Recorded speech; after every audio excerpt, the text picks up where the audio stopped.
Well, good evening, everyone. This is Dr. John Demartini. Some of you may not know me, just in case you haven't. I'm your presenter today. I see that we have people just now starting to come in. We have about just under 10,000 people that have signed up for tonight. That won't mean that all of them will be on live, but we'll definitely have quite a few on there. First of all, I want to just say thank you for coming online.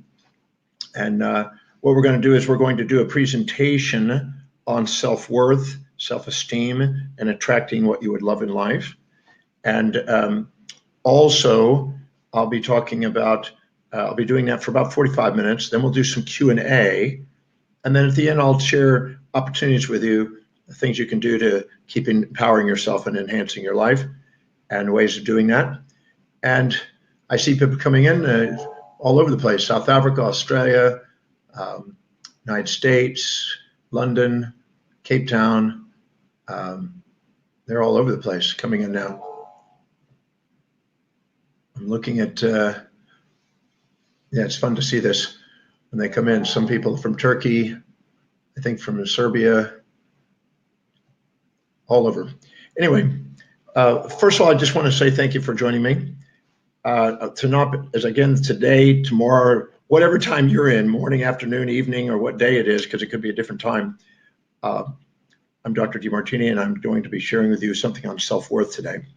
So the first thing I'd like to do, and I encourage you to get a pen and paper out, because even though this will be recorded and be available for a short period of time afterwards, it'd be really good to take notes. It's probably to your advantage. Now, over the years, I have had the opportunity to interact with people who are psychologists who talk about self-esteem. One of them was Nathaniel Branden, who is noted for that, and others, Jack Canfield and others.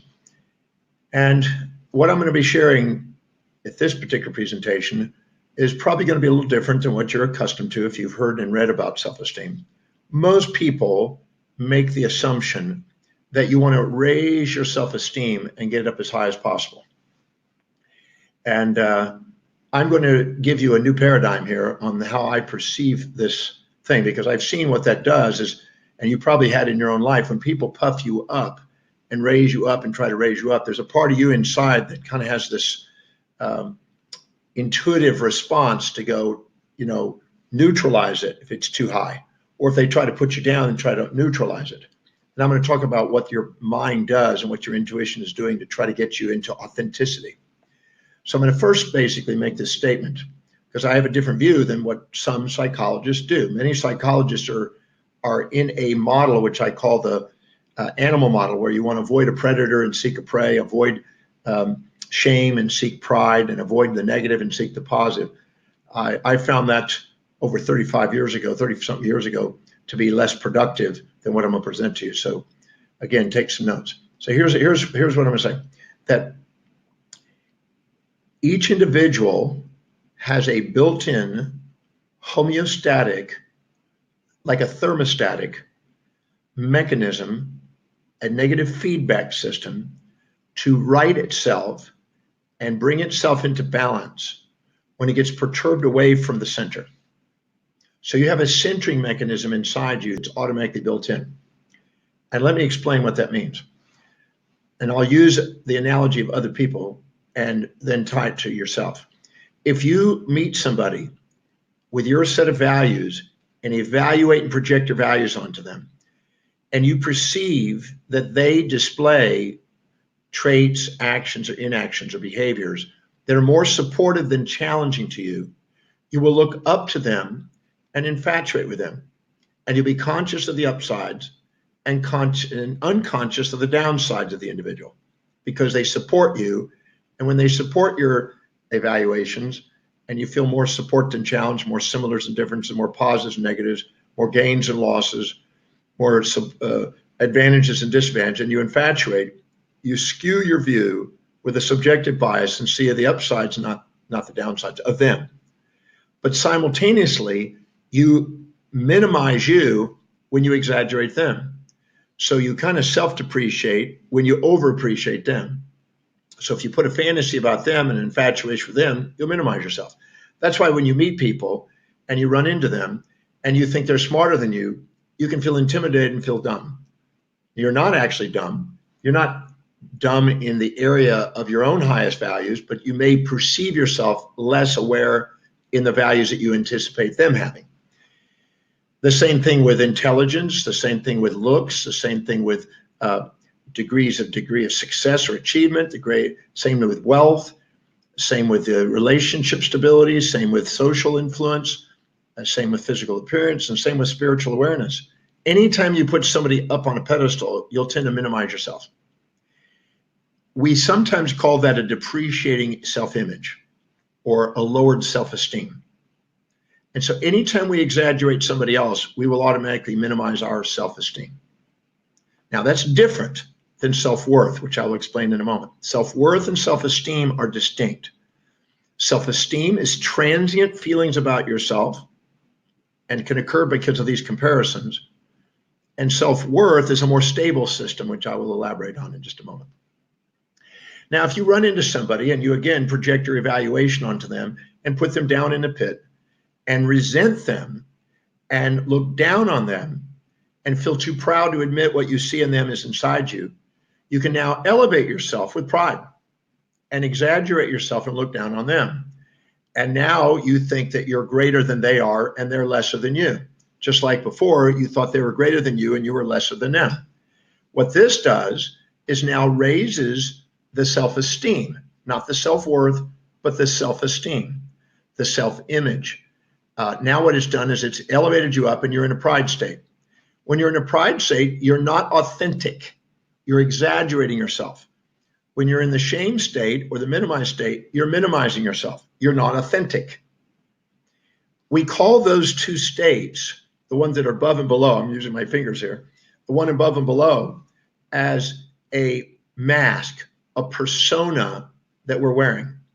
The one below is a persona and mask we wear. Persona means mask. It's a cover-up of who we really are. The idea of personal development is misconstrued many times by many people trying to be positive. But that's what it's doing, is it's actually skewing you into a false self-image of who you are with pride. And we typically want to show off our pride and cover up our face when we're ashamed.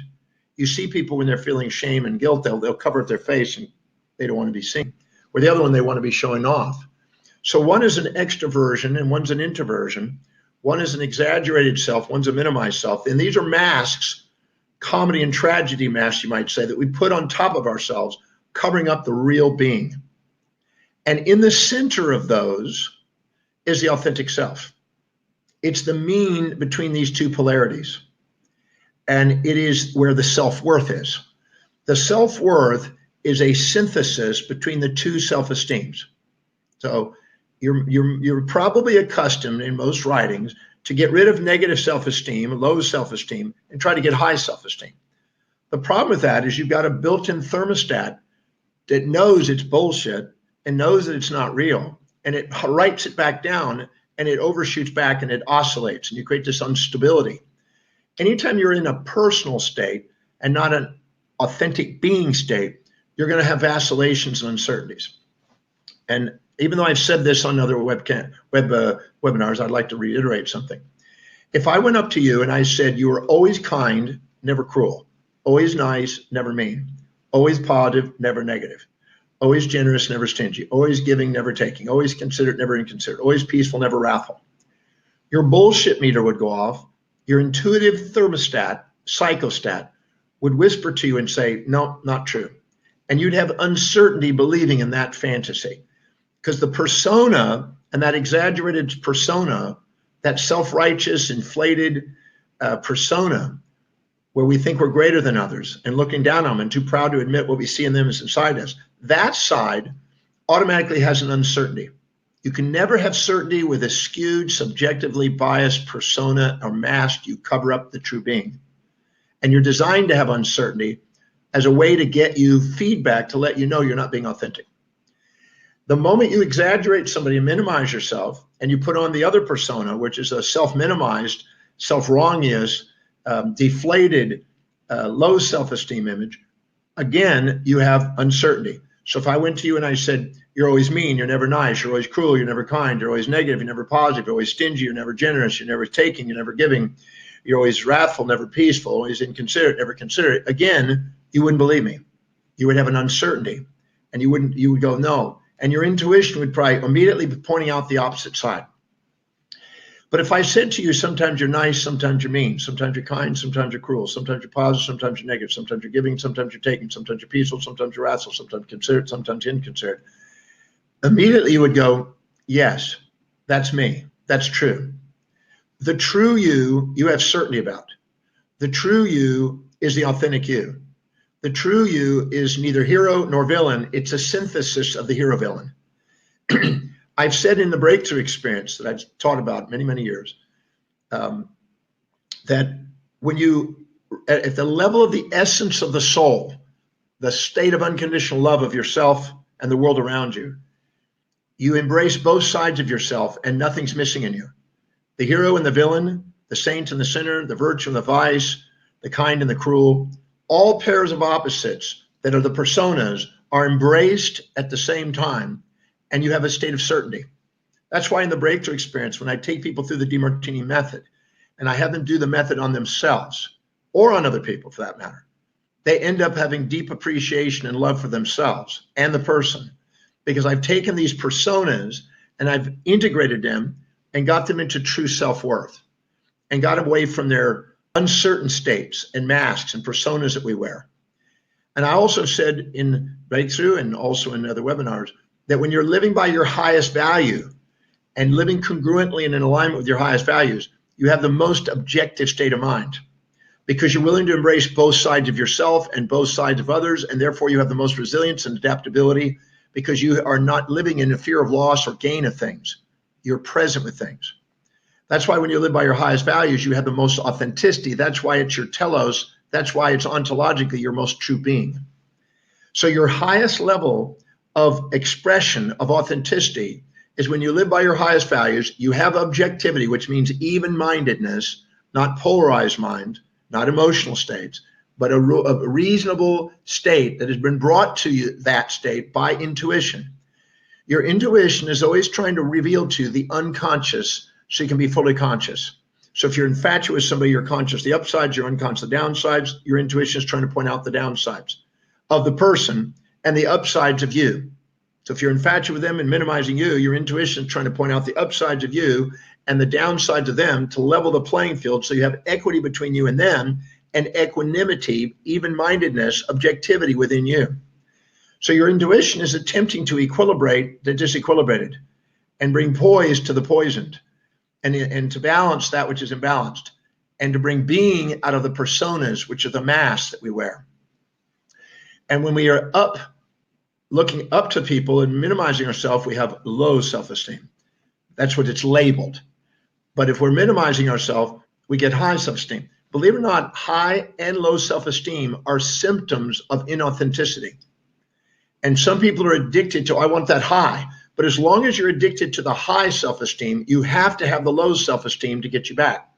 That's why if I took you right now and had you close your eyes and get really present and go to a moment when you're really proud of yourself, really way up there, really excited about what you've done, and wow, I really did amazing things. I'm a high success, and thought you're successful.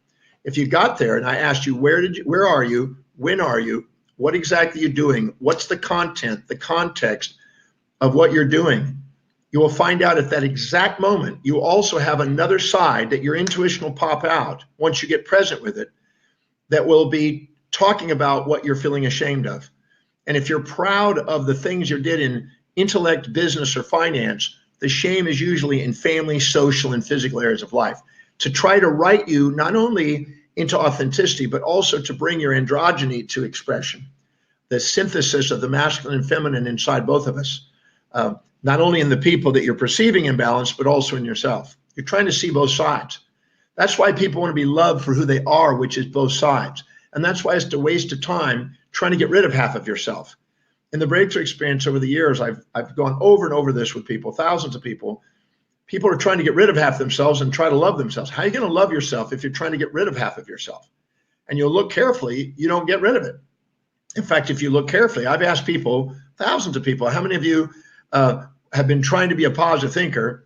And they all put their hands up. And I said, and how many of you still have negative thoughts? And they put their hands up. How many have been trying to be kind all the time and you end up still having cruelty at times? How many of you always try to be generous at times and you have stingy and try to be positive? Whatever side you try to be, the other side's always there. You can't manifest things one-sided. And the fastest way to disempower people is to promote a one-sided fantasy, which is an opium sell to people who are ignorant of what their intuition is trying to whisper to them. So I'm not here to do that. I gave that up when I was 30 years old after a 2-year research project on the illusions of positive thinking. And so if you want positive thinking, you want the fantasy of pride and all those things, and set yourself up for pride before the fall, a hubris, and to eventually come up and have bipolar condition, pursue that path. You may not believe me, but at this point, if you're new to my teachings, but I assure you, if you get to the breakthrough experience, I will demonstrate that and prove that to you and show you that it's a waste of time trying to be a one-sided person. You don't need to get rid of any part of yourself to love yourself. And actually, in the matrix of life, every part of you is needed, and every part serves, or it would have gone extinct in human beings. The society has it for a reason. And if we look back in Plato's time and even the Egyptian writings, the recension of the Book of the Dead, you can see back 3,000, 4,000 years ago, you can still see that those same behaviors are still there as they are today. So the reason that they're not gone is because if they really were morally wrong or something not effective or useful, they would have gone extinct. But they serve, and I explained in the breakthrough experience how they serve more than at this particular class, but in the process of doing it, it's essential to embrace all parts of yourself. Like I say, at the level of the soul, nothing's missing in you. But the level of the senses, things appear to be missing in you because you keep exaggerating yourself or minimizing yourself because you're too proud or too humble to admit what you see in other people inside you. And every time you're too proud to admit what you see in others inside you, you puff yourself up with pseudo-elevated self-esteem and minimize them. And then you become unconscious of your own shame parts and your low self-esteem, and you become unconscious of their upsides, the things you can admire about them. And then when you resent somebody, you become conscious of their downsides, unconscious of their upsides, and conscious of your upsides and unconscious of your downsides. So you literally split your full consciousness of your soul, you might say, your superconscious state, into this fragmented state, which is irrational and emotional and subjective biased and is animalistic. The animal wants to avoid a pain and seek a pleasure with a false positive because of the danger of it being a real predator. It might eat you, or a real prey, and you might go starving. So you're skewed in your view if you live by that animal nature. And that's where personas are the animal nature within us. You might say the impulse and instinct centers, impulses for pleasures, instincts from pains, impulse for prey, instincts from predator, impulses for food, instinct away from that which can eat us.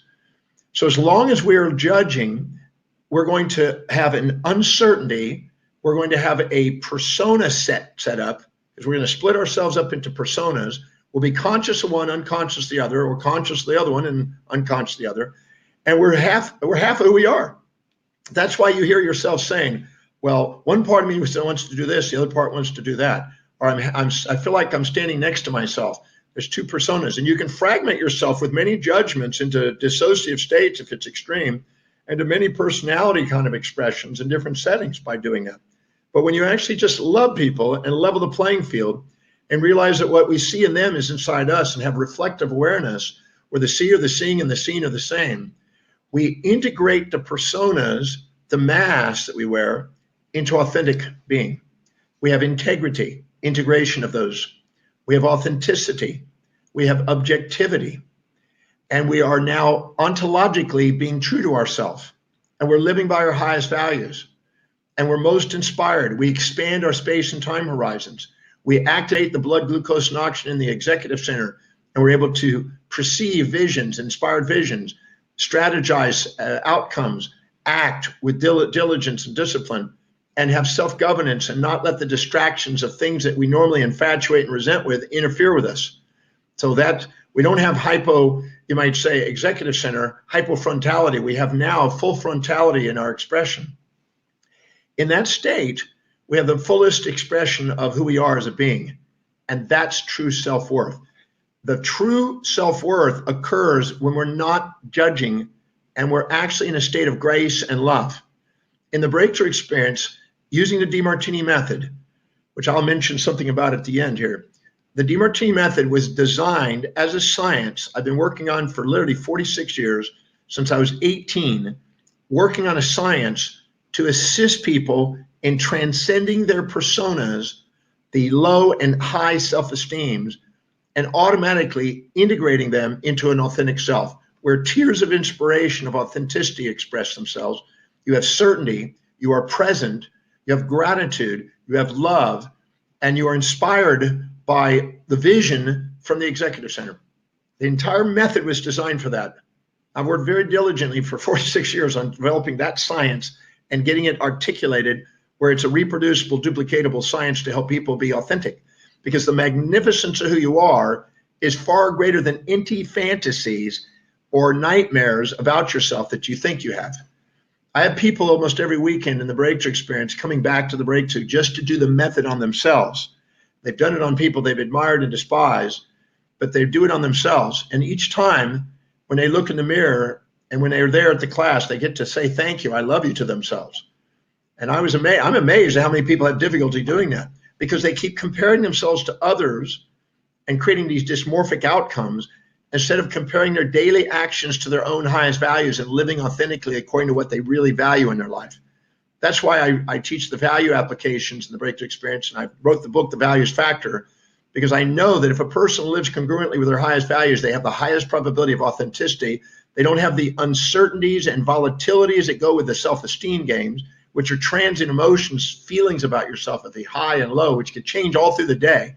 Your overall self-worth is a summation of all your volatile self-esteem fluctuations. That's why your bad hair can throw your self-esteem into things, but your overall self-worth is the synthesis and synchronicity of the high and low self-esteem.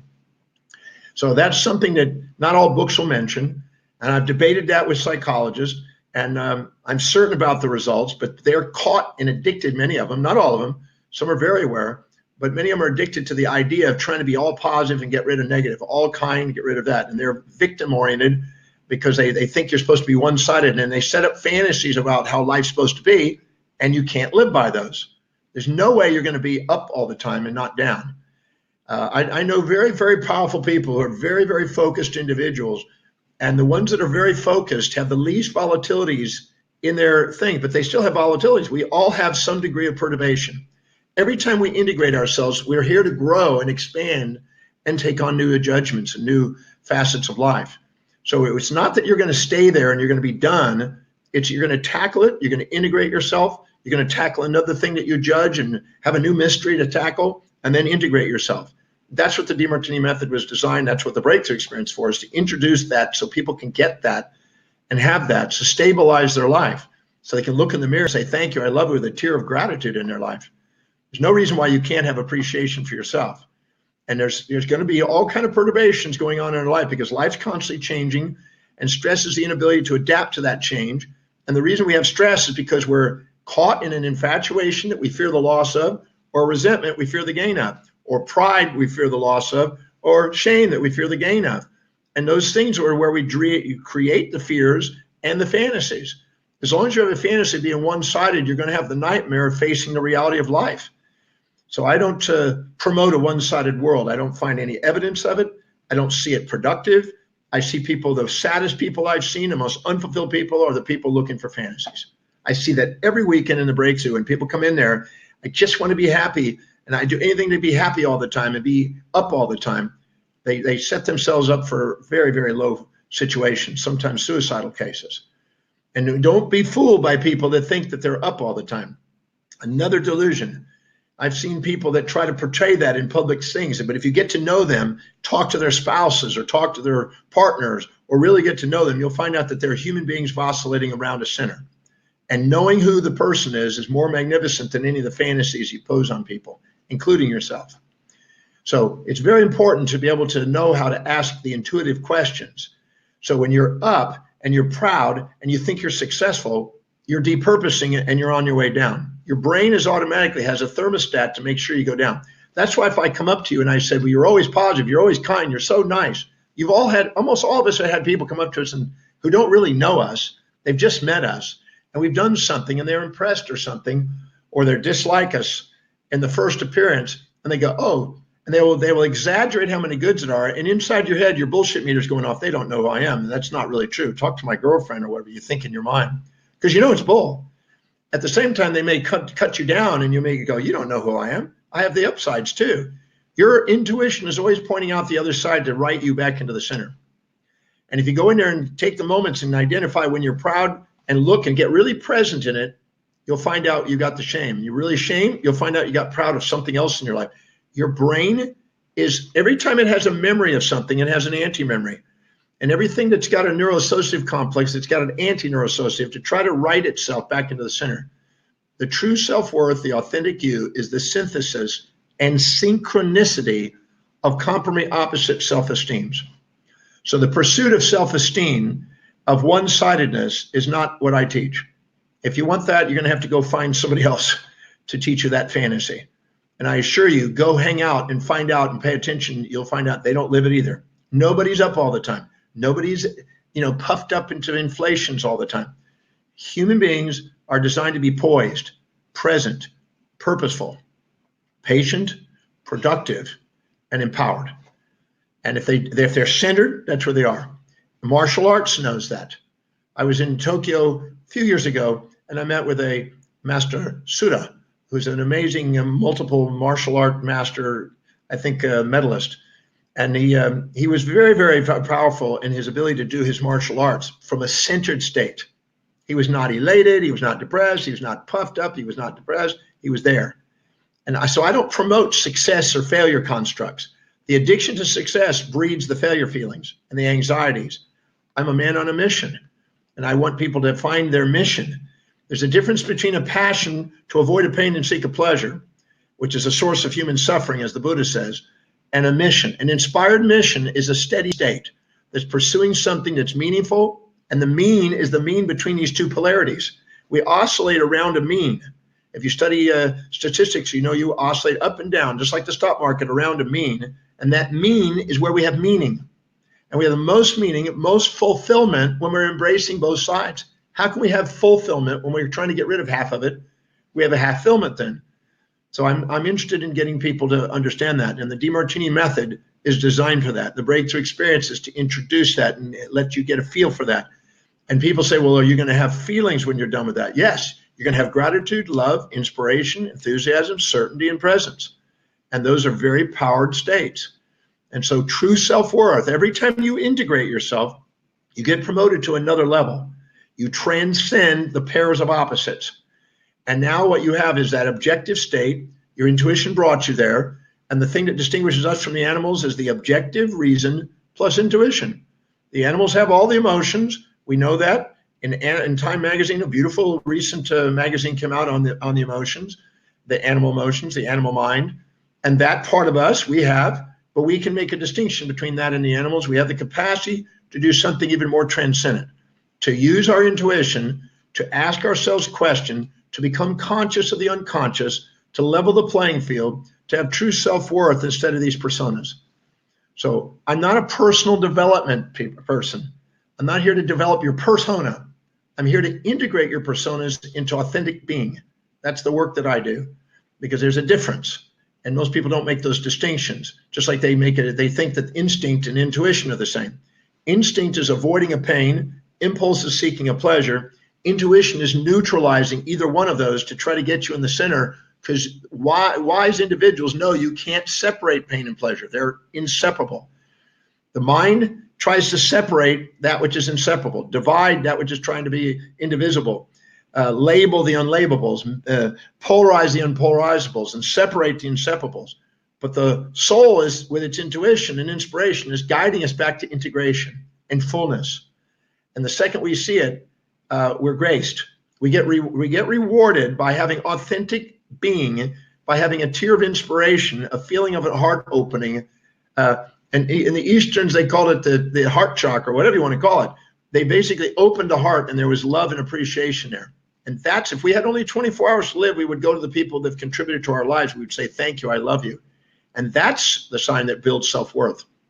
Your self-worth expands every time you are automatically living authentically with a state of gratitude and love. Gratitude and love are still the greatest healers of the physiology, because every time we have personas, our body has to create through epigenetics and autonomics symptomatology to try to get us and ride us back. Our intuition has to ride us back. Our friends and enemies, because if we get puffed up and cocky, we get people criticizing us. If we get down below, we have people lifting us up. Sociology tries to ride us back. And events in our life, we get super cocky, we attract humbling events, tragic events. We get super down, we get comical events. Tragedy and comedy, the two masks, are the social and you might say theological feedback systems to try to get us back into authenticity. So everything is going on to do that. Now, the other part of our message today is about how do we attract or create what we want in life, or how we would love our life to be. Now, I just got through saying at the beginning of this that when we're living congruently with our own highest values, we're more objective. When we're living by our lower values, we're more subjectively biased. So that's why living in conformity and minimizing ourselves to others and infatuating with others and injecting their values into our life and moving us out of our own highest values into lower values makes us more subjectively biased, more judging, more vulnerable, and more uncertain. But the second we prioritize our life, live by highest priorities, and get basically back onto who we really are, our intrinsic value, our authentic self, our most objective self, we have the most resilience, adaptability, and most empowerment. When we do, the way our brain is set up, with the pulvinar nuclei and the thalamus, we're designed to automatically have attention surplus order, retention surplus order, imagination surplus order, and intention surplus order, where we maximize our discipline, reliability, and focus, and we see opportunities, and we have increased synchronicity, and all of a sudden we're noticing things that are congruent and aligned with our innermost dominant thought, our innermost dominant vision. And the second we're away from our highest values and down, we lose that. That's why in biblical statements they said, those with a vision flourish, and those without a vision perish. So it's important to prioritize your life. If you don't fill your day with high priority actions that inspire you, it fills up with low priority distractions that don't. And the distractions are the ones that make us polarize and exaggerate or minimize ourselves with our personas. Anytime we're not living congruently with our highest values, we have personas. And anytime we're living congruently with an inspiration according to our highest values, we have our authentic being. That's why our highest value is an expression of our own highest identity. That's why if you go up and see a mother who's walking in a mall, is 35 years old, has 3 children under the age of 5, and you asked her who she was, and her highest value is those children, you asked her who she is, she'll say, I'm a mother. Because her identity, her authentic self revolves around what she values most. But if you saw the same individual who is an entrepreneur walking a mall and their highest values is building businesses, if you said, even though they may have 3 children, if you ask them who are they won't say a father, they'll say, I'm an entrepreneur. Your identity revolves around your highest value, your authentic self. So when you're writing your mission statement in the breakthrough experience, I try to get people to that highest value. When we get them there, they feel it's impossible for them not to fulfill this mission. They get clear on their mission. They spontaneously write faster than they can think. They automatically have clarity and lucidity, and they automatically feel inspired, and tears of inspiration come out of their eyes. And it's like Tony, what was the gentleman in Jerry Maguire, Tom Cruise. When Tom Cruise was basically going and writing his mission statement in Jerry Maguire, he came pouring out faster than he can write with tears in his eyes. That's an authentic self with an automatic writing, automatic vision, automatic art, automatic genius expression. Our greatest flow and inspiration comes in that state. And that's when we're in perfect equanimity, not polarized to a euphoric fantasy state that people get addicted to. And this is that can lopside and polarize. Many religions and religious rituals actually are fantasies and dissociated states from traumatic experiences into kind of the fantasy world. And this is where we start to think we're superhuman states. This can mislead people and get very humbling over time. I was watching a video this morning that was sent to me from one of my great students that basically showed me a person that was literally dissociated and polarized and was thinking that they were living in la la land, in kind of a fantasy land and superhuman states, and believed that they were beyond things as a classical persona. And people are sitting there out of their ignorance, flocking to this person, thinking they have high self-esteem. I want that. and they don't realize it's a dissociative, addictive state. And but people have to learn, I guess, the hard way. They'll go there, they'll find out the person's not who they thought. It'll fall from the fantasy, and they'll eventually get humbled by that, and they'll get back to their real self. The magnificence of your true self is far greater than any fantasy. And when you're living congruently with your highest values, you have the highest probability of noticing with your senses, increasing your retention of information, taking action, imagining an outcome, holding it in a vision, and acting on it. So if you want to track what you want and create what you want in life, I don't know of anything really any greater than what I've outlined in the Breakthrough Experience and in the Values Factor book, that to live congruently with your highest value. You know, Gary Keller wrote the book, The One Thing. Find that one thing that is the most authentic thing. Ricardo, the economist, said, find the thing you have the greatest competitive advantages. It's that one thing. It's that highest value. People say, you know, you just always talk about values. Yes.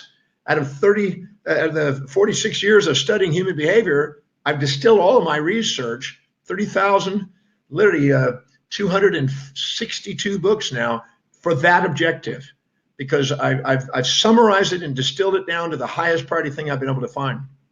And I cannot emphasize that more than I'm doing. I can do it over and over again. You could hear 1,000 times. And it's the second you live congruently with that, you have the most powerful self-worth. And your self-worth is a confirmation of authenticity. And it's poised and it's present, as I said. So by doing that, you increase the probability of achievement. And that's why the term ambition, you probably heard of the word ambition. You've also probably heard of the word ambidextrous. Ambidextrous means using both hands. I'm an ambidextrous person. I can do certain things with both hands. The ambidextrous is both-handed, but the ambition is a condition of both-sidedness. And the second a person has both-sidedness, they jump up and transcend and take on a new challenge. That's why young boys, when they love video games and it's their highest value, they search for challenges that inspire them in the next video. You automatically pursue challenges that inspire you when you live congruent with your highest value and you're authentic and you have true self-worth. That's why I say in the Breakthrough Experience, the moment you live by your highest values, your self-worth goes up. Not your self-esteem, your self-worth. The second you live by lower values, you vacillate back and forth between highs and lows. You end up more bipolar. And the bipolar is to create emotions as feedback to let you know, because emotions are signs of ignorance. You're unconscious of half things, and you're backing back and forth, trying to find your center. And the second you're centered again, you see the whole you, and you get to see the whole world. And the magnificence of the world and the magnificent you shines. And that's when you end up having the most power. And that's when you have the greatest ambition, the greatest vision to do something extraordinary, to make a contribution on the planet. So I'm a firm believer in basically prioritizing one's life. So our self-esteem can be elevated or depressed, exaggerated or minimized into pride or shame, self-righteous or self-conscious, inflation or deflation, a persona mask or a persona mask, which are inauthentic, which lead to uncertainty, which make you literally in a state of cyclic mechanisms. Why? Because when you infatuate with something or minimize you, those both occupy your mind. You're preoccupied by it. And you beat yourself up and you're preoccupied by it. You're infatuated with somebody else and preoccupied by it. They occupy space and time in your mind. The second you resent somebody and you puff yourself up, again, both occupy your mind. And you're basically discentered. You're eccentric instead of centric. But the moment you actually see both sides, you let your intuition guide you back, and you ask the questions in the Demartini method I explained in the Breakthrough Experience, and learn the questions that center you. It's a science. You follow the questions, you answer the questions, hold yourself accountable. You will center yourself. You'll get your center back. You'll get authentic back. You'll have your tier of inspiration. You'll have certainty. You'll be grateful. And life is now more ambitious. You'll believe it with inspiration that you're capable of doing more, and you'll be more fluent, more in the flow. Do not confuse what some people are writing about, the flow, with euphoria. This is a false euphoria that people get addicted to, and they think they want that, and then they have major crashes. Many people with manic disorder, manic depressive bipolar disorder, when they're in a manic state, they can see things. They think they're having tunneling experience. They think they have religious experience, but they're actually just in a psychotic manic state, confused with flow. And it's been written about, even experts about them haven't made this distinction. And it's misleading people around the world. The real flow is the authentic self that's centered, it's poised, it's not manic, it's not excited, it's not elated, it's not super delusional, it's not dissociated from pain, it doesn't come from traumas, it doesn't come from a drug. It's a centered state by asking quality questions, because the quality of your life is based on the quality of the questions you ask. And that quality of life is available to any human being that's willing to master the questions, hold yourself accountable. The word accountability means to bring your counting into balance. And you bring yourself into balance, you're liberated. And many people are still addicted to that high instead of the magnificence of the center. And as I said, it's amazing watching this in the breakthrough experience on the weekends, watching people get their center. And I've asked people, many people who've been addicted to the highs and the superhuman conditions and the fantasies of high self-esteem, if you have a choice between that high and the center state, which one's the most powerful and authentic? Every case, they find that center. They go, that's way more profound than the high. Because in the high, they feel unsafe. They feel unstable. They feel that there's an uncertainty there. Pauli's uncertainty principle, Pauli's exclusion principle, and Heisenberg's uncertainty principle are a result of an existential awareness of these polarities, these particles in the existential world, the parts of our mind instead of the whole. The whole is a bosonic state, where an infinite number of bosons can occupy 1 over infinity space, and we can have a true spiritual experience, if you will. And many people are confusing manic elation with that. And I have to distinguish that. In the evolution of religious development and moral development through history and anthropologically, we go from a bipolar state where we have rewards and punishment. We're trying to avoid punishment, seek reward like an animal, to eventually integrate the two, where we understand that praise and predator are absolutely essential in the evolution of our mastery. And maximum growth and development occurs at the board of support and challenge, pride and shame, infatuation, resentment, all pairs of opposites when synthesized is where our power is. In fact, in the highest level of particle physics, the positron and electron jam together synchronously in a synchrotron and a synchronous accelerator, Geneva, for instance. If they join together and they get the positive and negatives together, simultaneously you have incredible power.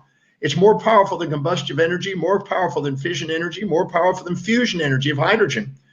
It is the most powerful energy on the planet, and it is available for all of us the second we integrate it. It's really the true alchemy of the mind. It's really the ability to see both sides simultaneously. And Carl Jung referred to this in his work, but he didn't have a method for doing it. When I was at New York University a number of years ago, I was lecturing to the physics and the psychology department, and there was a lady there who wrote a paper called The Opus. Her name is Alicia Namias. And she said in there that if Carl Jung was alive today and he found out about the Demartini method, he would have used that. That would have been the method of choice. That was the paper about it. I really believe that's true. Jung knew that it had to have an equilibrium and synchronicity. He worked with Wolfgang Pauli, and Pauli is the one that coined that term. And if the second we put those two together, it's synchronously. In column 6 and 13 of the Demartini method, which is a series of questions, I show you how to see the synthesis of both sides synchronously. And it's incredibly liberating, because all of a sudden the baggage and the subconsciously stored emotions that you have that's been running your life are dissolved, and you're liberated. And the superconscious mind is able to call you with a mission, an inspiration, instead of you be an automaton reacting to things before you're even cognizant. So I'm interested in helping people in the breakthrough experience get that state. People go, the power of that state is it empowers all areas of life. I've already gone through the 7 areas of life to try to find out the most powerful exercise you can do that can empower all of them. One exercise that empowers all of them. And that's the one, because the second you have true authenticity and self-worth, you're in the flow, and you have the most lucid vision, the most clarity. You're able to make the most resilient activities. It's the most powerful you. Anyway, I just wanted to go over the idea of the difference between self-esteem, high and low, self-worth, the relationship to synchronicities and attracting events in your life and creating events in your life, and try to go over that in these first 45 minutes of this webinar. And I think that what I do now is I'd like to go ahead and take on some of the questions that have been coming in. I haven't gotten to them yet, so if somebody's already sent one in and passed it by, I'd like to go through some of them. So I'm going to go through. At the top here it says, Jason, take the 2 and work out how they are serving your life now, and then check and still exist. If they don't serve you, deal with the challenge. I guess somebody else is giving them some help in that. If you heal the wound, it won't be of value anymore, surely. Let me explain something. The second you infatuate with something and resent something, you are too humble to admit what you see in them inside you. You create a half of a void. The second you resent something and exaggerate you're too proud to admit what you see in them is inside you. That's another half of the void. Two halves of a void are synchronous, and they make up what is called a true void. And those voids drive values. And the values are attempting to integrate those two to get fulfillment out of what is missing and empty in ourselves. So we have emptiness, or konoma, as the Gnostics wrote, the second we judge. And we have fulfillment the second we love. Parmenides, or whatever, said that there is love and strife. And when we live in strife, we have this polarity. And we have true love, we have this fulfillment. It says here, they're coming in faster than I can read. How can center myself more and tap into my self-worth? I'm just describing it. The quality of your life is based on the quality of the questions. That's coming from KS. Not sure who that is, but what it is by asking, if you're infatuated with somebody, you've got to ask, where and when do I display and demonstrate the same behavior? What's the downside of that behavior? What's the upside of its opposite behavior? Where does that individual have the opposite behavior? And at that exact moment when they're displaying that behavior, where is the opposite occurring? Once you see and answer those questions and find those and balance them, and find out when they do that behavior, when you do that behavior, where's the opposite occurring and what's the downside, you neutralize it.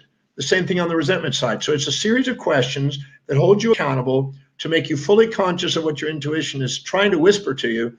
And it strengthens your intuition and allows that sixth sense to come to the surface so you can master your actions. It says, Jason says, oops, I trade consciously, choosing a different one and a different value. They didn't stick. I just said that. And how do I remove the desire for praise and move desire for service? I did the linking process with Elena, but I haven't yet got it to stick yet. Okay, so as long as you're addicted to praise, you're going to end up beating yourself up. Everybody write that. As long as you're addicted to protection, you're going to attract violence. As long as you're addicted to praise, you're going to attract criticism. As long as you're addicted to one side, the other side of the magnet that always comes as a pair is going to smack you. And because one is pleasure, the other one's pain. If you embrace both sides of the magnet, you don't have a fear of this one happening and the fantasy of that one happening. Every philia has a phobia. And as long as you're addicted to a philia, the phobia is going to smack you and it's going to be more painful. Your addiction to pleasure makes pain.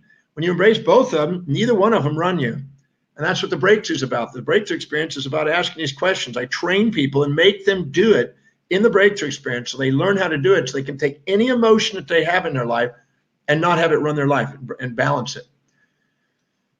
How do you bring about the synthesis of opposites? I've just said that by using the Demartini method. It's the most efficient way I know. It's been working on it all these years. By looking for challenges while other areas of your life improve and create a balance. Actually, if you're pursuing challenges that inspire you, you attract the support. That's how leaders are born. Leaders are people who pursue challenges that inspire them. And followers are people who are trying to avoid challenges that they keep attracting that despire them. That's the difference. Let's see if I can find a new one here. What does it mean when you can't stop thinking about your ex? I've equilibrated the pros and cons, but still think about them all the time. Does this mean I have low self-worth? No. What it means is that you constantly are still infatuated with something you haven't identified the trait on. You need to go around the wheel physically, mentally, career, financial, family, social, spiritual, all around, and identify every single thing that you admire about them. And we now go and do the method on it. In the breakthrough experience, I have people come in and do people that they resent or infatuate, or people they put on pedestals or pits, or where they are in pride or shame. And I show them how to do that. But somehow you still have an infatuation. And as long as you put your girlfriend up on a pedestal, you're going to minimize yourself and you're going to think you have low self-esteem. And then you're going to confuse that with low self-worth. You don't have low self-worth. You have low self-esteem. They're different. The self-worth is in the center, but you're not accessing it because you're exaggerating her and minimizing you. I see my sister's on there. Hi, Lynn. I've got a lovely sister who's a couple years older than me, and we go way back together. Thank you, Lynn. Great to see you. I hope to see you when I get back into Houston. It says, is the centered state of gratitude and unconditional love also the state of oneness? Yes. This is where you're integrated. And so does a synthesis of duality creates oneness? Yes. Now, this oneness has inherently the pairs of opposites. So out of the oneness, the second you have a moment of oneness, you don't stay there. You tackle the next challenge in life. And when you tackle the next challenge, you then judge the next thing. See, the reason why we do judgment is to find out what we haven't loved. We react to it. We then are aware of it. Then we use our intuition to guide us back. And if we don't dramatize it with impulse and instincts, we guide ourselves back with intuition and love it again. And then we go on to the next thing. Life is moving from one judgment to the next, one moment of love to the next. It's not designed to be done. So if somebody comes along and says, well, I don't have any judgments, I'm always in love, yeah, well, I know better than that. So don't buy into those people that are into delusions like that. It says, how do you attract and create what you want? Well, they're very simple. I'm giving it to you, but you're wanting a little magic little fix, I think, possibly. The reality is that if you live according to your highest values, you're going to maximize your accomplishments of what you would love to create in your life. If you're looking for some quick fix, quick addiction pill to get there, some short thing, I was watching Arnold Schwarzenegger in one of his speeches at an Achievers conference or whatever, where I've spoken. And it was interesting. He was speaking. He was saying, if you're planning on going through life and not doing work, you're living in a fantasy. And I know Tim Ferriss went on there and said, the 4-hour work week. Tim Ferriss works more than 4 hours a week, and that's fantasy. So Arnold Schwarzenegger did bench pressing 5 to 6 hours a day, and then he did not have a minute out of the day that wasn't productive, and that's why he's achieved what he's achieved. I put in the hours. The people I know that do the most, they have the smallest ass. They work their ass off because they basically are out there doing things that they inspire them, that serve people. And if you're not doing that, it's unrealistic to expect an incredible outcome in life. So that doesn't mean work hard and unwisely. It means prioritize, work smart, and get momentum building. And some of you may not like Donald Trump, but one thing that gentleman did teach me is about building momentum, staying with something, doing it long enough where people identify you by it and become masterful at it. I've been doing the breakthrough experience for 28,000 hours doing that program. I've done it for 30 plus years now, and I've done it 1,067 or so times. I think 68 times now. And in the process of doing it, you get pretty good at it. If you stay with something and become masterful at it and gain specialized knowledge on it, you persevere on it and stay focused on it, you get amazing things accomplished. But you have to be clear about what it is you want. And that's what happens when you live by your congruent highest values. Is the center state of gratitude connected to the state of one? Yeah, I just finished that one. It says, what are you saying is so interesting. It reminds me of the Tao. Yes, the Tao is somehow about this process, but the Tao doesn't always talk about the synchronicity. It just says there's a pair of opposites. The key is the synchronicity of that. That's why in the breakthrough, I take you on a moment when you're infatuated with somebody, you'll see where you're resenting the opposite. When you're proud, where you're shamed. When you're shamed, where you're proud. When you've got low self-image, where's your high? I show you the pairs of opposites and make you fully conscious. And it's so important to learn how to do that because you can't master your life fantasizing, expecting one-sided outcomes. You're just going to go after something that's going to preoccupy your mind and run you. Anything that you infatuate and resent, anything you get pride and shame about runs you. Anything you poise yourself about, you run. You're a master to that which you balance in your mind, and you're in a sense a follower or a slave to things that you infatuate and resent with. What about family dynamics impact on your self-worth? I grew up with 7 older siblings, and even though I'm 50 to this day, I feel impacted by a level of control of some of them. They do not control you unless you're not controlling you. This is Therese Foley, I believe, Therese Foley possibly. Please know this, that any area of your life you don't empower, somebody's going to overpower. So if you can't, as long as you have any fear of their opinion, a fear of rejection or infatuation with any of them, their opinions are going to matter to you and they're going to push you around. You have to be able to honor that they have a different set of values, not to expect to live in their values, not to have them expect you to live in theirs or them to live in yours, but realize that whatever you see in them, you have. I have people that stand up on stage and they have fear of speaking and they get frozen. And I go out there and I take a little tube and I have them look through the audience and find out who it is that they're infatuated with and put on a pedestal and they feel intimidated by. Once we find out, we then identify what it is about those people that they're exaggerating and minimizing themselves. Once we do, we find out where they have what the person has to the same level, and the fear of speaking goes away. So you're going to give your power away to any family member as long as you have an infatuation with any of them, put them on pedestals, and even though you may resent parts of them, you may infatuate with other parts, and that's why they're running you. Or you may be infatuated with the family and think the family is more important than your own dream. And that could be if your values are that way. But as long as you give power to them, it's not what they do, it's not who they are, it's your perception of them. And you have control of your perception, decision, and action. And anytime you expect to change other people, instead of change your own perception, decision, and action, you disempowered yourself. So it's not about what they do, it's about what you do with your perception of them and your relationship to your perception of you. How would you fiction writer best serve her readers, especially when it comes to helping them increase their self-worth? Well, I would trade a story. If it's a fiction story, I'd make a story up that's an inspiring story about how people discovered the parts of themselves through some sort of a storyline or whatever. I would put it together where they get to learn the lessons of both sides.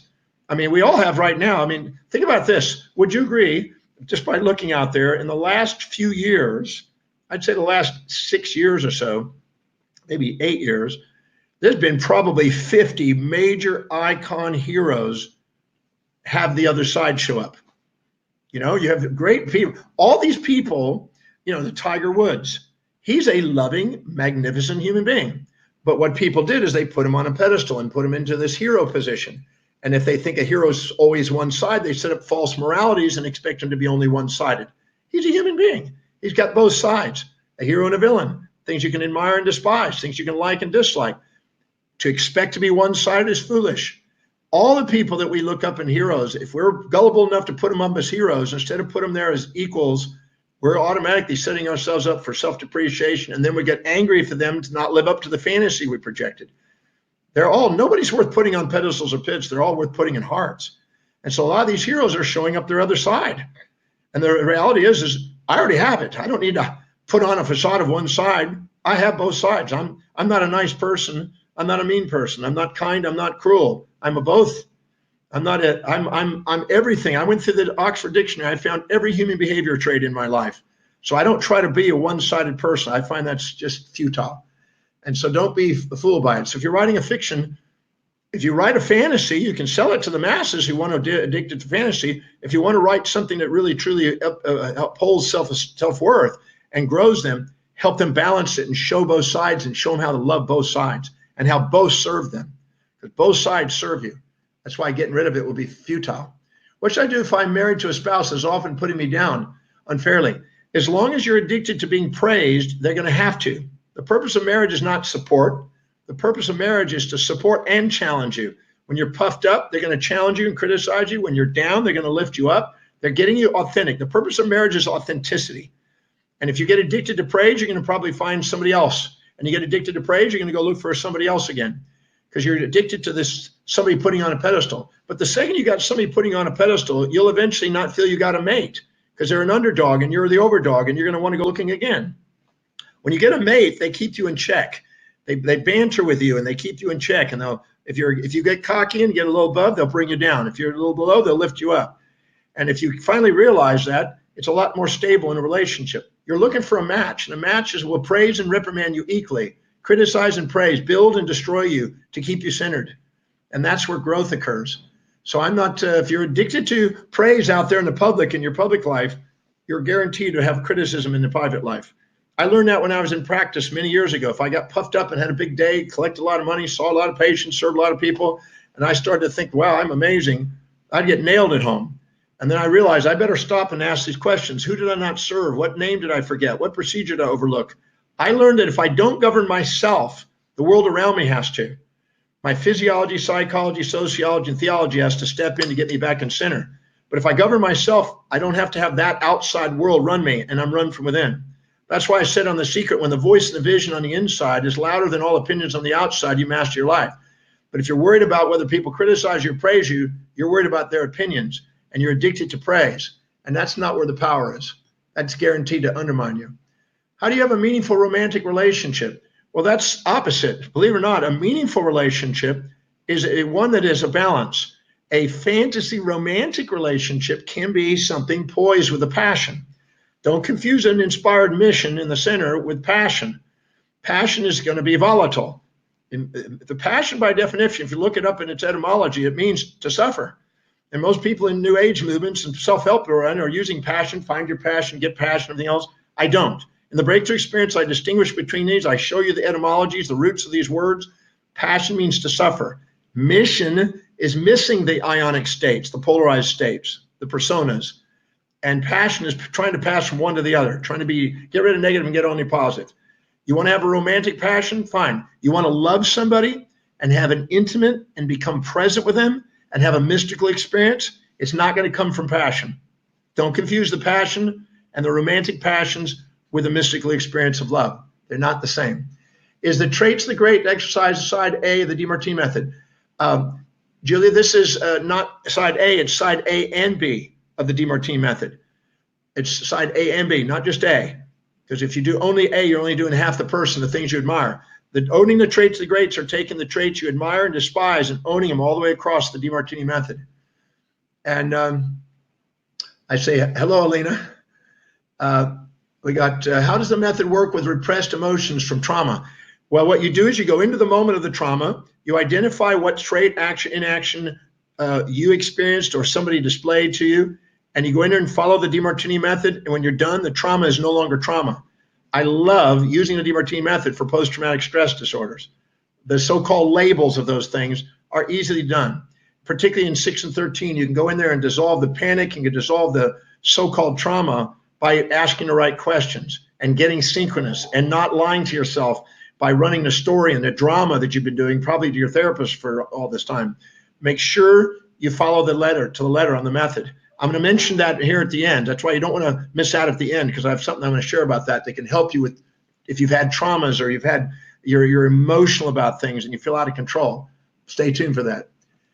I'll do a few more and then we'll take a little, we'll end up closing up. This hour goes by pretty quick. If someone is bothering me, I feel like they are judging me and projecting onto me. Does that mean I am like that or can see how I was like that in the past? You cannot see something in other people you don't have. You only admire things in them that remind you of what you have, but you're too humble to admit it, that you have it, but you have it. I've proven that in, tens of thousands of people. And I've also found out whatever you resent in others, you're too proud to admit you have, but you have it, but you too feel ashamed to do it, and you're blocking your memory of it unconsciously. And when you finally own it and then find out how it serves, you dissolve the shame and dissolve the resentment. Every weekend I do that in the breakthrough experience, constantly breaking those. And so whatever you see in others is a reflection. And most people say, no, I swear I did. I had a lovely lady, a beautiful lady this weekend who came to the breakthrough experience in Dublin, and she didn't believe that she had some of the traits that her mother had. And I held her accountable, and she worked diligently, and she actually started owning the traits, and she was amazed that she had these traits. She didn't know. It was hiding from her because it was in a form that she was that's indifferent. See, what we do is we compare ourselves to others. They have a different set of values. We have a different set of values. We express the same behaviors in a different way with our values. If we think, well, I don't do it the way they do. No, you do it in the way you do, but you still have the behavior, and you don't have the behavior any less or any more. You just have it in a different form. And when you find that and discover it, it's liberating. And I love doing that. I love helping people have the eye lights go on and all of a sudden realize, my God, there's nothing missing in me. And I don't need to get rid of any part of myself. And I can finally appreciate myself. There's absolutely nothing right there. And that's what gives you power to go out and do something spiritually, intellectually, business-wise, or whatever. Because what holds us back are all these judgments in any of the areas of our life. You know, I set out and I developed the Demartini method to help people empower their mind so they have less noise in the mind, to help them empower their brain to where there's no noise and they're centered and there's clarity. I helped them not be exaggerate where they're talking down to clients and employees or minimizing themselves and sacrificing profits and having chaos. All the power, business, finance are all empowered by this one state. I explained that in the breakthrough experience, and then once you get that and you understand why I'm emphasizing this behavior so much. Let's see if I got a couple more here. How can I fix my bipolarity as well as my chronic depression? I'm a suicide survivor. Okay, well, if you go into the moment of your suicide, you're actually at that moment, you're thinking that you want to end this world because you think it's not matching the fantasy the way it should be, the way you wish it would be, the way you hope it would be, the way it once was, or the way you someday hope it will be. and you're giving up on it, and you're thinking, I can't handle this. But what happens, you're comparing your current reality to a fantasy, and as long as you have that fantasy, that depression is going to be there. Depression is a comparison of that current reality to a fantasy you're addicted to. If I go in there and find out the fantasy by asking, what are you missing? What are you depressed about? Find the fantasy and calm the fantasy down, I change your neurochemistry. And the pharmaceutical industries want you to believe it's neurochemically origined. Bullshit. I can change that neurochemistry and that breakthrough experience every week. I do it. And many people have done, well, that's not possible. It's a neurochemical imbalance. Yeah, but your neurochemistry changes in 200 milliseconds by one perception change. And you can store subconsciously perceived events in your life that have been imbalanced for decades. And those things can stack up and cause these fantasies and nightmares in our life. And then we can get addicted to one and try to avoid the other. And then we give up on it because we can't get a one-sided life. So yes, you can do something about it. And as long as you're holding on to a fantasy, you're going to end up with a depression. Depression is your feedback to let you know you're not setting realistic expectations. Let's see. It says, no value of mine is strong enough to inspire more than 1 hour work a day. What do I do? Well, you obviously haven't found what really inspires you. You're going after something that's not really meaningful. Because if I went to you and I asked you, what do you do every single day that you spontaneously do? And we identified that, we would find out what really inspires you. But what's happening is you're probably comparing yourself to a lot of other people, minimizing you relative to them, thinking you should be doing these things instead of what's important to you. You've devalued what's important to you because you think it should be something else because you're comparing yourself. But if we got the essence of what it is and give you permission to go after that and showed how you could build something with that, all of a sudden the other people's opinions of you that you're comparing yourself to is not what matters. What matters is your own vision. So that's all doable, I promise you. Oh, well, I'm going through this more than I can even read here.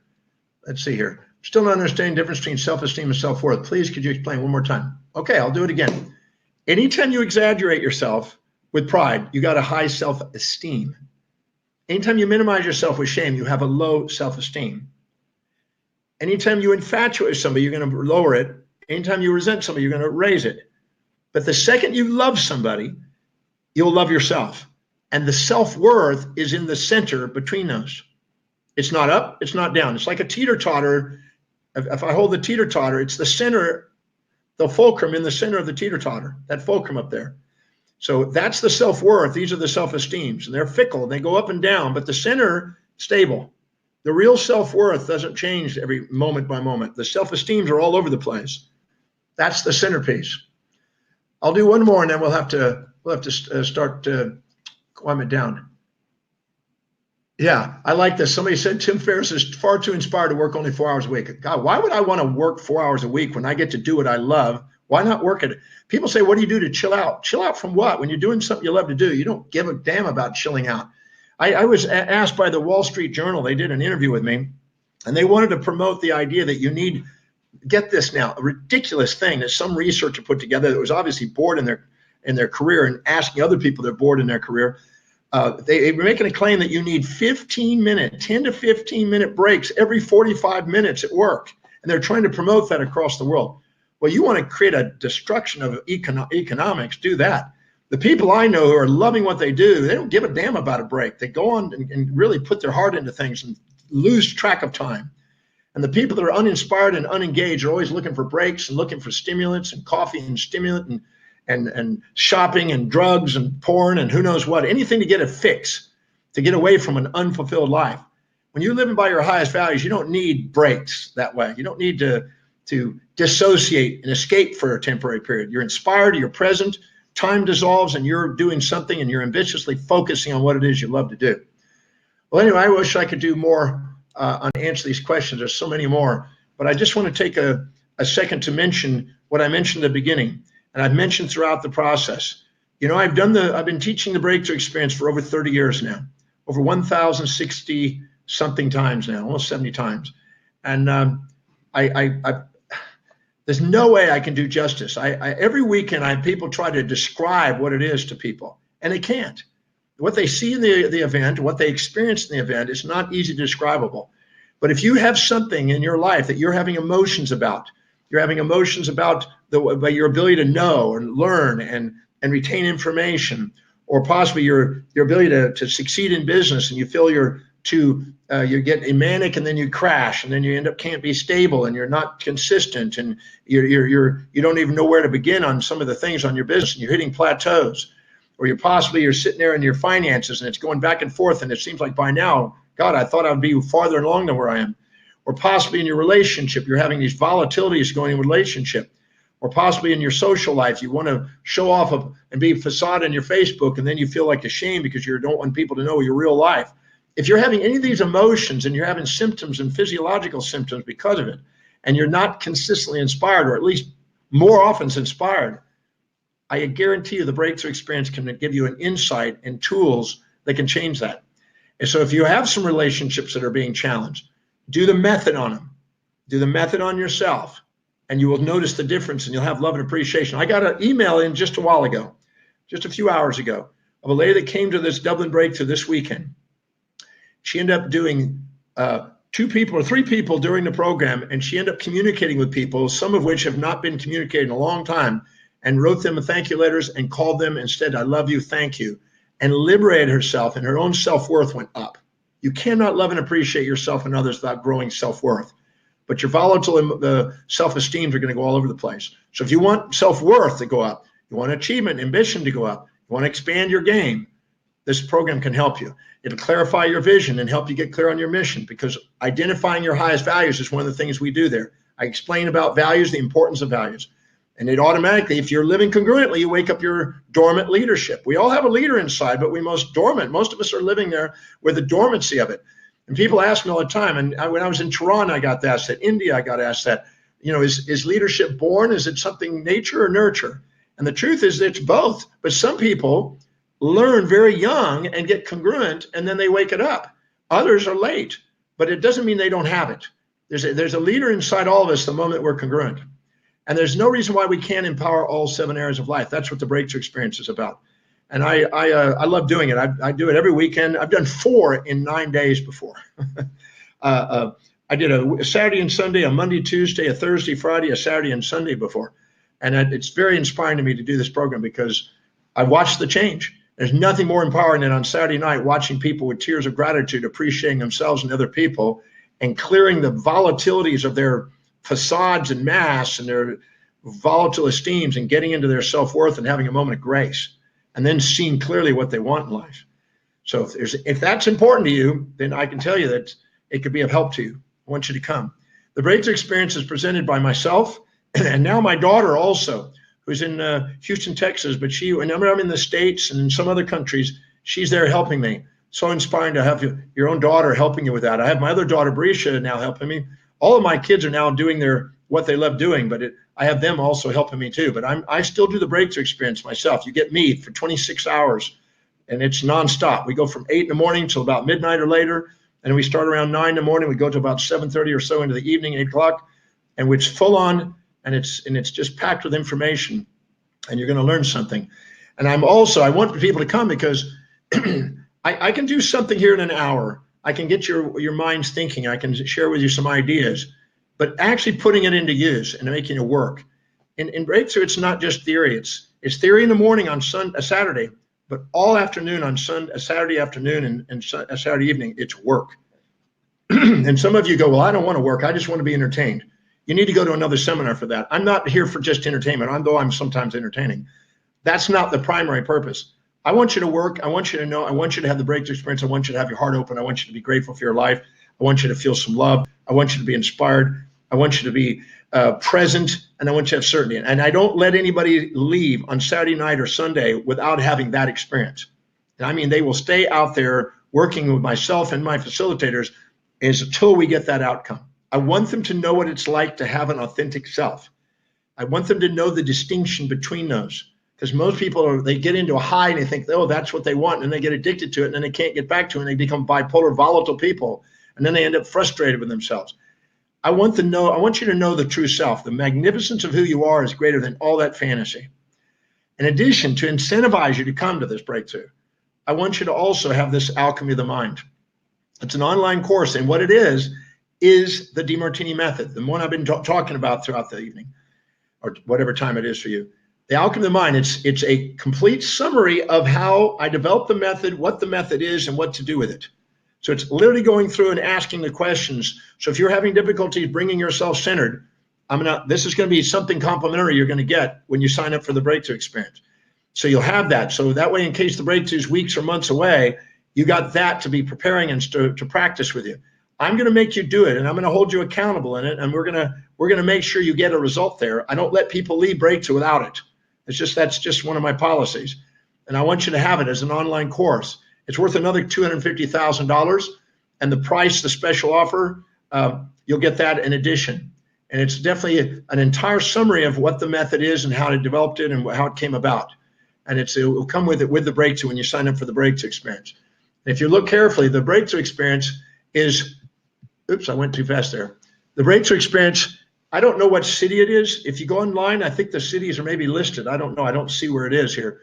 But I know that I've got one coming up in Johannesburg. I've got one in Houston coming up. I've got one in Los Angeles coming up. There won't be in Melbourne and Sydney. If you look around the world, we do them all over the world, and just find a way of coming. You're going to say thank you. You're going to get to work with me. You're gonna learn more than you learn. I ask people at the end of the breakthrough experience, how many of you actually learned something this weekend that you could have gone your entire life and not learned? And every hand goes up. And it's not like it. So people go, was it the same as Tony or Tony Robbins or some as LifeSprings or these other Landmark and stuff? There's definitely principles that stand the test of time in many of these programs, and all those programs can be of help to you. But I guarantee you what I'm going to be sharing is original ideas that serve people. And there have been things that I've been distilling for 46 years of my life, almost 47. And you're going to learn something there you're not going to learn anywhere else in the world. When I take you through the grief process on Sunday and show you how to dissolve grief in less than 2 hours, which I've used now, and they're doing research at Keio University on it in Japan on how it works.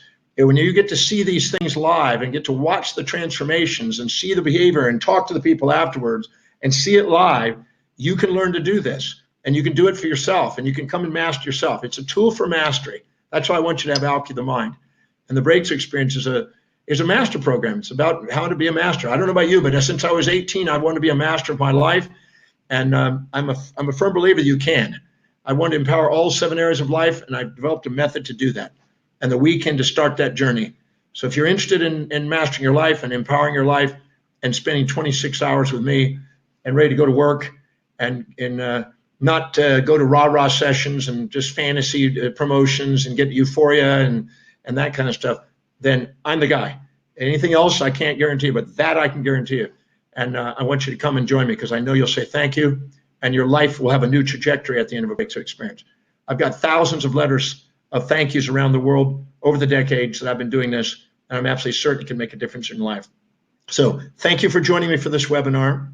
All you have to do is go on and sign up, wherever the thing is. I don't know where, I don't have it in front of me, but whatever it is, follow through on it, sign up, join me. You'll say thank you. And thank you for being at the webinar. Thank you for caring enough about yourself to keep learning.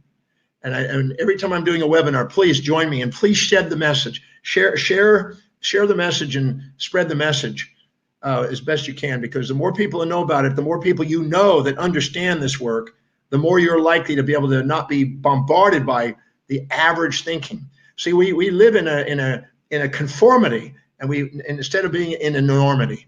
And I want you to have an enormous life, not a conformist life. I want you to live authentically instead of sitting there with a mask on. You don't need to wear a mask. You can let your magnificent self shine.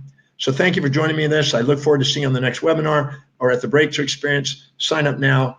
I look forward to meeting you. We'll give each other a big hug, and let's go to work on doing something that transforms your life. I really want to make that difference in your life. So see you at the next perfect time. And thank you for joining me today, tonight, or whatever time it was.